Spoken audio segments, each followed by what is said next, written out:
Pero soy Cristoforo Colombo. Comúnmente hoy me conocían como Cristobal Colon. I used Spanish a while back, which means, "Hi everyone, I am Cristopher Colombo." Commonly today I was known as Christopher Columbus. So now I'm going to play as Columbus. I was a navigator, sailor, and a colonizer. I was born on 31st of October 1451 in Genoa, Italia.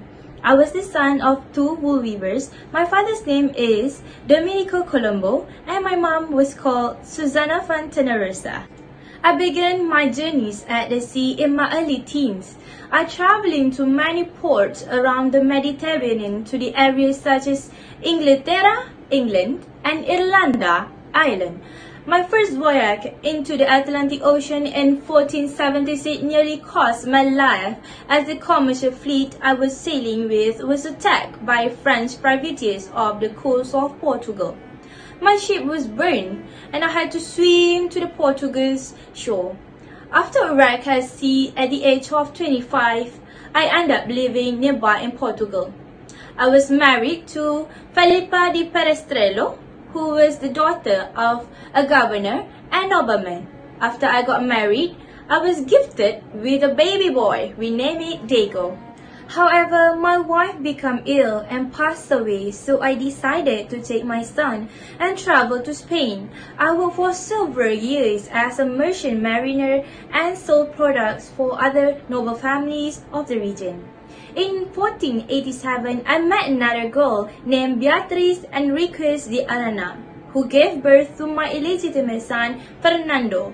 During my journey, I heard another sailors talk about an island that may exist to the west of Portugal, so I became curious and decided that I wanted to discover this unknown island.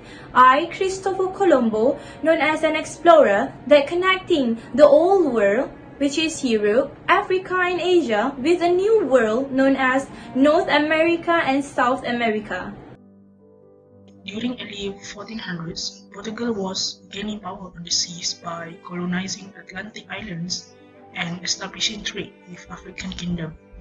By 1480s, some scholars found that the Indian Ocean was on the other side of Africa, and this discovery gave them a swift and cheap trade route to the rich goods of Asia. In the time of the rise of Portugal, a group of European scholars thought that the Earth was smaller than what they previously believed, and some of them believed in flat Earth theory. However, I think that the Earth is round in shape. If the new invention of printing press, I, Christopher Columbus, managed to read about the theories and thought that I could reach Asia through west instead of sailing around Africa. I intended to prove my opinion by sailing westward across the Atlantic to go east as indicated in the map of Ptolemy, instead of following the route commonly navigated by most Europeans, which is along the coast of Africa. Therefore, to prove this theory, I decided to operate a series of voyages. This journey was also influenced by gold, gold, and glory. By the means of gold is the wealth gained by bringing back spices and silk from China and Japan. Meanwhile, the term God, referring to the wish of me to spread Christianity in non-Christian countries and colonize new land by the name of God. Lastly, glory alludes to the competition between European monarchies. I request a fund from Portugal, but King John did not believe in the small earth theory, and King John thought that my estimation of travel distance was too short. I also asked from France, England, and Spain, but it returns with no luck.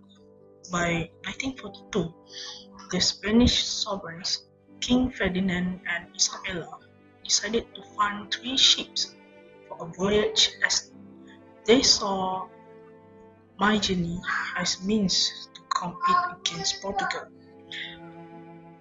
Finally, La Santa Maria, La Pinta, and La Nina set sail on August 1942, led by me, Christopher Columbus.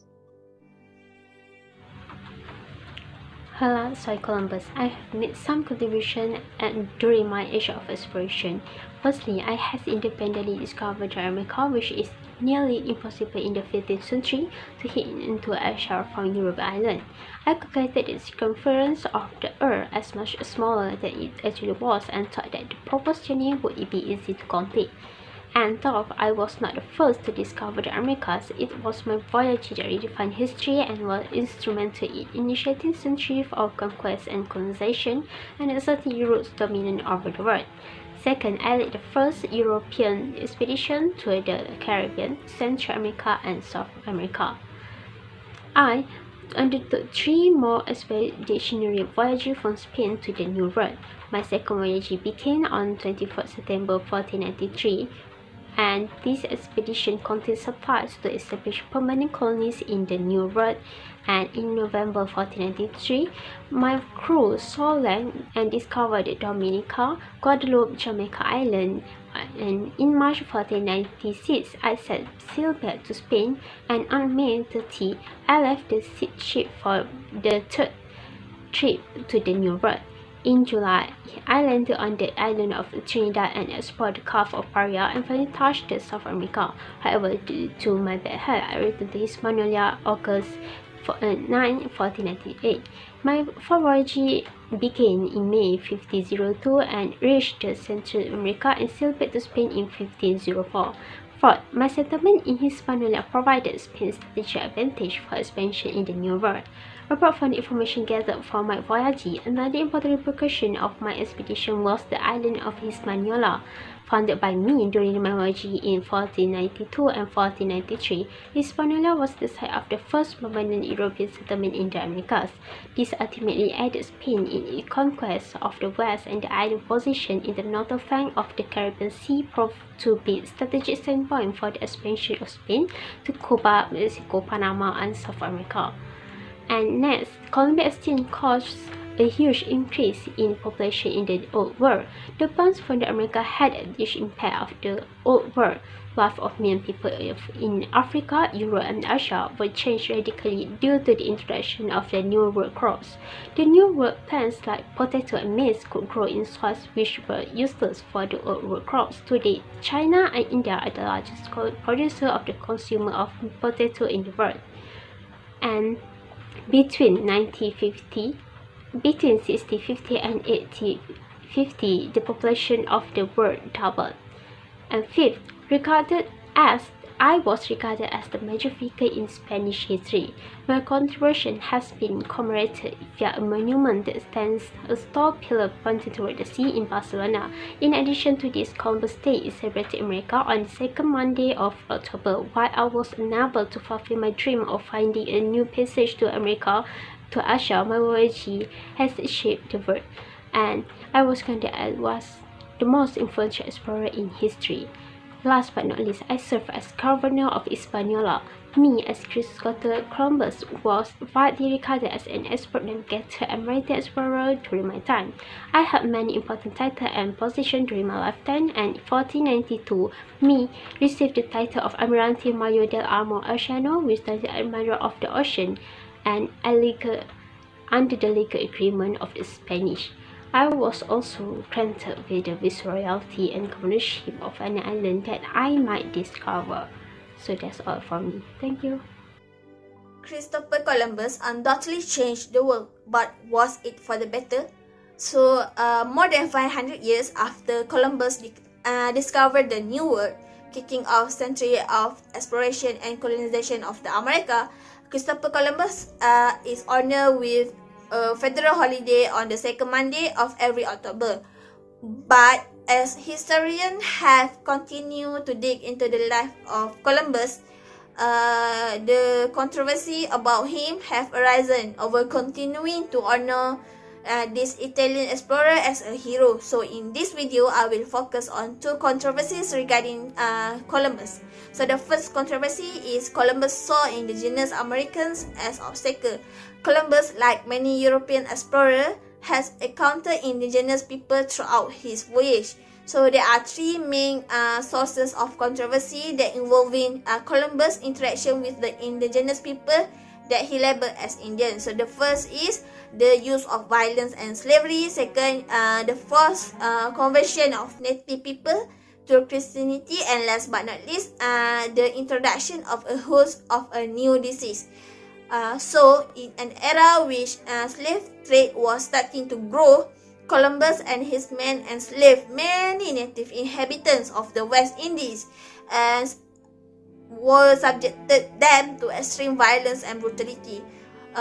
Columbus, on his first day in the New World, he ordered 6 of the natives to be seized, writing in his journal that he believed this native would be good servants. So throughout his year in the New World, Columbus enacted policy of forced labor, in which natives were forced to work for the sake of profits, and those who left behind were forced to search for gold in mines and work on plantations. The next controversy is Columbus never discovered America. It is the fact that millions of people were already living in North America in 1492. The fact is that Columbus never set foot on that shores. In fact, October 12 marks the day of his arrival to the Bahamas. While Columbus did reach the coast of what today are Cuba, Haiti, and the Dominican Republic, as well as explore the Central and South American coasts, but Columbus never unfurled a Spanish flag in the North America. Leif Erikson is the first European that believed to have sailed to the North America and have reached Canada 500 years before Columbus set sail to the west. So to conclude, whatever view we had on Columbus, it undoubtedly have a lesson to be learned. So that's all from me. Thank you.